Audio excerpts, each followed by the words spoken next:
Hello, this is Dave. Got another game for us here. This will be an English opening. The ECO code will be A34. This game was played in the Soviet Championship in 1945 between Goldberg and Botvinnik. Our themes are going to be space and a lack of plan. In this game, Goldberg is playing white, Botvinnik is playing black. So let's get started. First move of the game is C4, knight to F6, knight to C3, C5, G3, D5. These are all very common moves of the English opening. White plays C takes D5, and now knight takes D5. Bishop to G2, and of course in the English opening, white wants to use his light squared bishop to the light squares going towards the queen side. White should form a plan to use the long diagonal and the white squared bishop to control those squares. Either put pieces on the light squares to attack the dark, or at least control the light squares, preventing black from using them.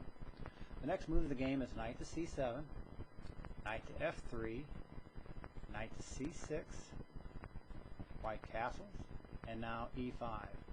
This is kind of a reverse Sicilian.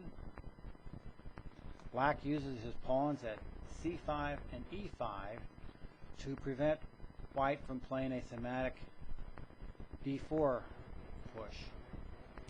Of course, it would be backed up with his E pawn first. I don't play the Sicilian defense, and I very seldom ever play the move 1E4, so I really have never run into this. I do know that this is a very strong position. Whoever has this these pawns at C5 and E5, of course, in the Sicilian it would be C4 and E4, and I believe in the Sicilian defense it's called a Marazzi bind.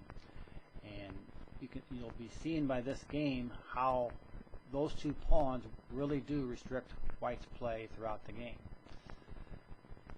Since black has now put a bind and preventing white from playing his thematic D4 push, white must find another way to possibly push this D pawn, and he just comes to the idea of using his bishop at C1 to be fianchetto to B2 to assist in this push. So white's next move is B3, and from this move forward, I want you to note that white has really lost the initiative in this game and that his position slowly deteriorates. Black will dominate the game from this point forward.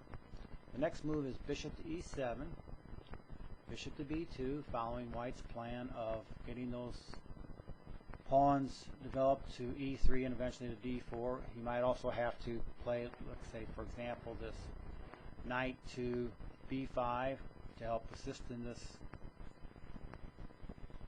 pawn push. If not E5, you could always play A4. Of course, any kind of a knight move has to be, you have to keep the eye out on that black might play A5, pushing the knight back. So these are all considerations that white will have to think about before he before he can open up the bishop. Of course, another idea would be after white had played E3, he could always drop his knight back to E2, which most probably be a much stronger move since the knight could not be pushed back, and he would also assist in this thematic D2 to D4 pawn push. So those are just some ideas about how white could or should develop his attack, opening up the game for his pieces. But after the move bishop to B2, black continues with his development in castles. Next is rook to C1, and now black plays F6. You might look at this move and say that's not a very good move. It weakens the light squares up around the black queen. But since black still has his light squared bishop, he would be able to move this bishop to E6, F7, and be able to protect those light squares. So in this instance, actually the move F6 is a strong move and does not prevent black from developing that light squared bishop. course, the downside to every move is that now the bishop at e7 is blocked in by his own pawns and becomes a bad bishop. But overall, this is a strong move, and when you have to weigh the pluses and minuses in this particular position, the move f7 to f6 was a good move. The next move is knight to e1, bishop to f5, knight to a4. The knight attacks the pawn at c5. Black defends with knight to a6, and now knight to c2. Black plays queen to d7, knight to e3, attacking the bishop at e6. At f5. The bishop retreats to e6, and now white plays d3. I don't agree with this move. I think white should have continued with the idea of trying to open up the center and attack those pawns at c5 and e5. But the move does help white control the light squares on the king side and center. The next move is knight to d4. The knight is excellently placed here. It takes command of some of the white squares in white's position. Black is beginning now to use more and more of his space, which is one of the themes of this game. The next move is knight to c3 by white, and you can see white's really shuffled his pieces around. He really hasn't really improved his position. Where every move black has made, he has one way or another, slowly but surely, either gained space or put his pieces on better squares. The next move is knight to d4. And let's take a look at the position now. Black has really taken control of the game. He has much more space. His two knights really dominate the queen side and center of white's position. White has basically, he only controls everything behind these three ranks, where black has control of everything behind these five ranks. And with his knights, he really does control all the light squares in white's position. You can draw the conclusion that black has a very large and strong space advantage, and he's going to use this to slowly but surely choke white down like a boa constrictor. Sorry for the metaphor, but anyway. Bishop to a1, rook at a to d8, queen to d2, f5. And as usually in most of my games, I really don't go over very many variations. You could spend hours going through what if, and what if. I just want to show you this game and how black continues to improve his space advantage and slowly but surely just completely dominate white. The next move is knight to c4, bishop to f6, rook at f to d1, b5. Once again, you see black increasing his space advantage, chasing one of white's pieces back. This is most probably white's strongest piece. He doesn't exchange it, but he drives it back. Once again, with the idea of increasing his space advantage. The knight drops back to b2, and now e4 by black. e3, and now black plays knight to f3 check. This capture is forced because if the black king moves, of course, with the knight fork, white would lose his queen if he only moved his king. So of course he doesn't want to do that, and so he plays bishop takes f3, and now black plays e takes f3. This pawn is a very strong pawn. It threatens a possible mate at g2. If black would be able to, for example, move his queen to f7, to h5, to h3, and then g2 would be checkmate. So this pawn is something that white has to keep his eye on. He cannot allow black to further cramp his king. It prevents the white king from really finding a good escape square. Like I said, if that queen could ever make these moves without white countering for whatever reason, this pawn would be very deadly to his position. And also it's going to take white a lot of moves to maneuver his pieces around in order to capture this pawn. The next move in the game is queen to e1. And from this point on, black really will now start the demolition of white's position. The next move is rook to c8, d4. Finally, white decides to open the position up, and black obliges, playing c takes d4, e takes d4, and now bishop to g5, attacking the rook at c1.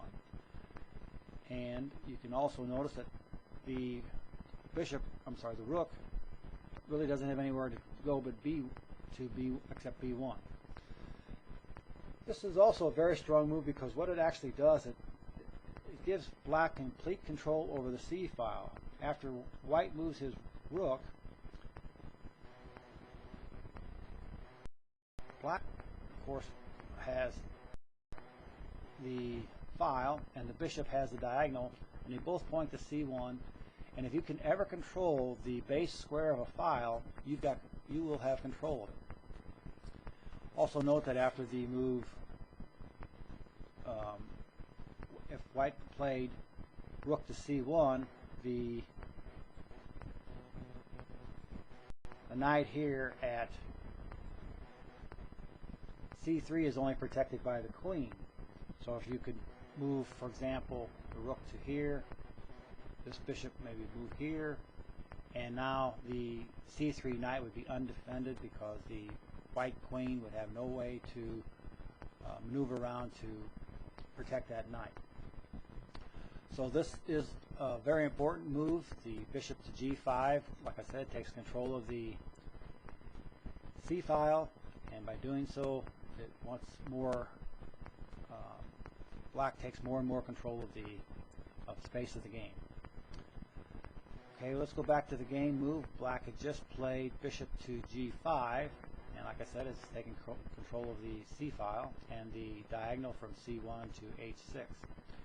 The next move by white, instead of playing rook to b1, which I showed you would be a bad, well, white's just in such a bad position that moving the rook really won't determine or change the outcome of the game. But he actually finds the best move on the board, and that is d5. Even though, like I said, white's in such a bad position, it really doesn't matter at this point. But anyway, let's see how the game continues. Black retreats his bishop to f7. The move now is a3, trying to get this knight out of his strong position at b4. And white's queen is now attacked after black plays rook at f to e8. And this also takes control of more and more space in white's position. Queen moves to f1. Now black plays bishop takes c1, winning the exchange. Black is now up to exchange, and of course white recaptures it with rook takes c1. Now black plays knight takes d5. He's up to exchanging a pawn now. White plays knight to d3. Knight takes c3. And these exchanges, after each exchange, black just really increases his material advantage. And of course, with a material advantage and a space advantage, you should win the game. White plays bishop takes c3, bishop takes b3, knight to f4, bishop to c4, and at this point in the game, white decides he's had enough. He is down the exchange plus 2 pawns. Black controls all 3 open files with his rooks, his queen, and of course he's got this pawn here that limits the ability of the white king to find any space, and he just decides enough's been enough. Like I said, for move,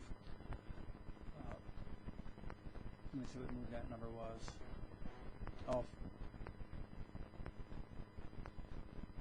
I'm sorry. Since very early in the game, I guess it was like move. Oh, wow, way up there. I'm messing all up. I'm sorry. For move 8, for move 8, B3, all the way to the end of the game, white was completely dominated by black, and black used his space advantage. White's really didn't have a plan to open up the game. He moved his pieces around a lot, did a lot of shuffling. Never really increased his piece play. Black slowly just choked him down and won the game. I apologize for my stuttering here at the end, but I hope you enjoyed the game, and I enjoyed bringing it to you. Thank you very much.